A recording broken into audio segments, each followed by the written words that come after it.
Salve, salve, gente boa! E aí, tudo bem? Seja bem-vindo, muito bem-vindo ao canal. Nesse vídeo nós vamos pensar a respeito do seguinte: para que serve a palavra rema? Vem comigo até o final, não sai daí, vamos junto?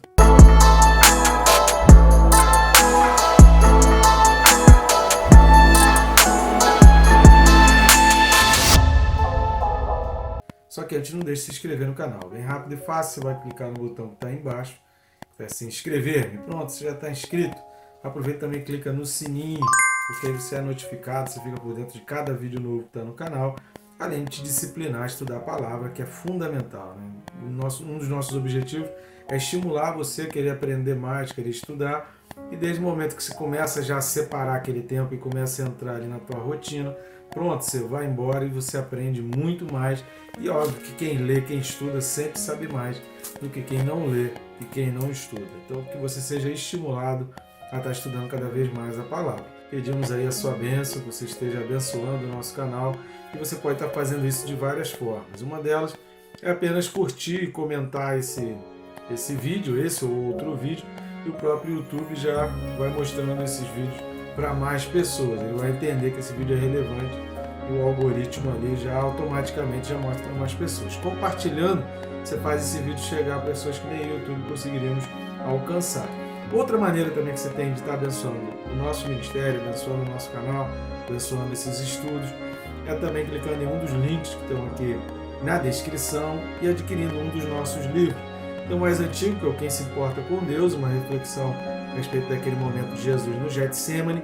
Sempre temos a primeira resposta achando que nós nos importamos com Deus, mas de repente as nossas atitudes não são condizentes com o que a gente fala. Vale a pena essa reflexão e verificar se realmente, na realidade, nós nos importamos com Deus. E o outro é o mais recente lançamento, que é o Perca Peso Tirando a Trave do Olho, que é o livro que vai fazer uma reflexão em termos de preparo espiritual da nossa santidade, entendendo a respeito do pecado, num mundo onde exige tanto cuidado com o corpo, precisamos cuidar do corpo, mas que nós não esqueçamos da nossa alma. Não podemos fazer uma coisa esquecendo da outra, tá legal? Eu conto contigo, você possa nos ajudar aí no nosso canal, eu espero a sua contribuição de uma maneira ou de outra, toda ajuda é sempre bem-vinda. Então, meu muito obrigado a você. Vamos ao texto desse vídeo, Hebreus capítulo 6, versículos de 4 a 6.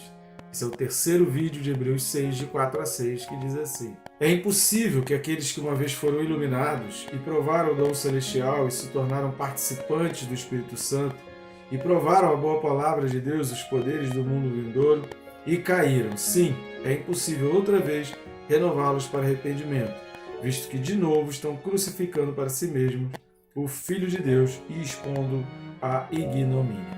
Amém? Glória a Deus. Até aqui nós fizemos já 2 vídeos, um vídeo referente a uma introdução desse texto que é tão polêmico e o outro vídeo mais concentrado aí no versículo 4. Embora a gente sempre precise estar indo e voltando nesses 3 versículos, é por isso que em todos os vídeos nós estamos lendo os 3 versículos, porque a gente está sempre indo e voltando, e é sempre bom fixar esses versículos na mente para que a gente tenha um entendimento completo daquilo que a Escritura quer passar. E é óbvio que eu não vou esgotar todos os significados e entendimento desse texto, é óbvio, não tenho a menor pretensão em fazer isso, mas nós queremos trazer à luz pelo menos uma base daquilo que o texto fala e também a gente ser ajudado para não incorrer em erros e não incorrer também em radicalismos, seja para um lado, seja para o outro, mas entender a palavra. O objetivo aqui é a gente se concentrar no que diz a palavra, independente de discussões teológicas que, no fundo,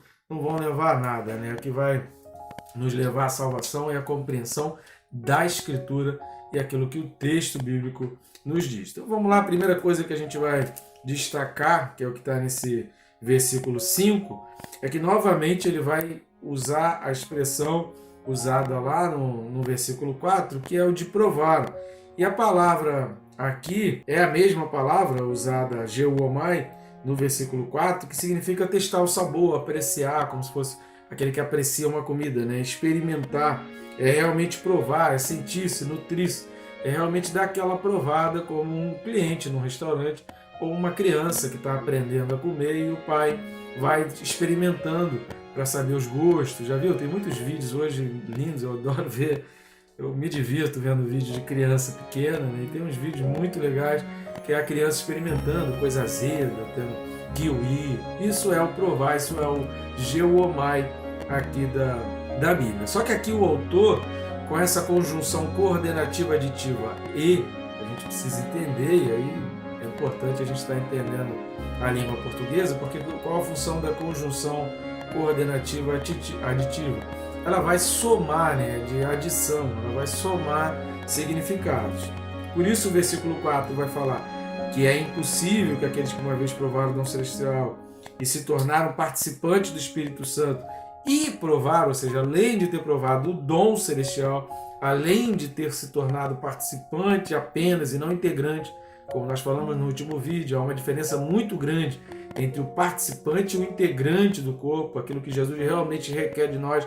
Jesus não nos chama para sermos participantes, mas para sermos para sermos integrantes, para fazermos parte do corpo de Cristo. Além disso tudo, eles também provaram a boa palavra de Deus, indicando que haviam pessoas experimentando tanto as delícias de viver na fé cristã, de viver o ambiente, de gozar das maravilhas do ambiente, de viver no Espírito, mas conhecem muito bem as delícias oferecidas pelo mundo. Os ouvintes ali, aqueles ditos pelo autor aqui no versículo 4, que o autor não quis dizer diretamente vocês, mas quis dar a entender de que não eram todos, mas muitos, alguns ali que talvez estivessem até dando trabalho, pode ser, talvez estivessem escandalizando, talvez estivessem, enfim, por algum motivo, o autor menciona numa terceira pessoa, como se não estivesse fazendo parte diretamente ali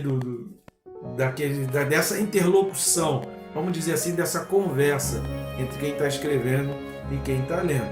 Eram pessoas que conheciam, que tinham experimentado, que tinham essa ambientação na boa palavra, na pregação do Evangelho, nos dons espirituais. Estavam, legal, puxa, que bom, que fé, que maravilha. Mas também ficavam sempre experimentando também as coisas do mundo. Não eram pessoas, o que a gente observa nesse versículo 5, não eram pessoas que tinham abandonado completamente o mundo, mas que também tinham provado essas questões do mundo.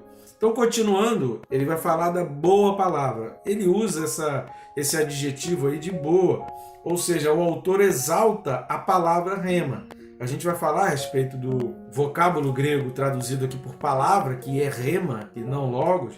A gente vai falar daqui a pouquinho, mas antes disso ele usa um adjetivo para falar do rema, ou seja, ele vai dizer que essa palavra é boa. No significado aqui de boa é exatamente colocado em alto grau, né? Significa uma posição de destaque, dando a entender que ele queria falar intencionalmente que havia uma diferença entre a palavra de Deus e as coisas do mundo, porque ele vai falar que a palavra de Deus era realmente boa, embora as coisas do mundo tenham o seu poder, mas a palavra de Deus ela é um patamar elevado, ela é inigualável, ela está numa posição altíssima em relação às coisas do mundo.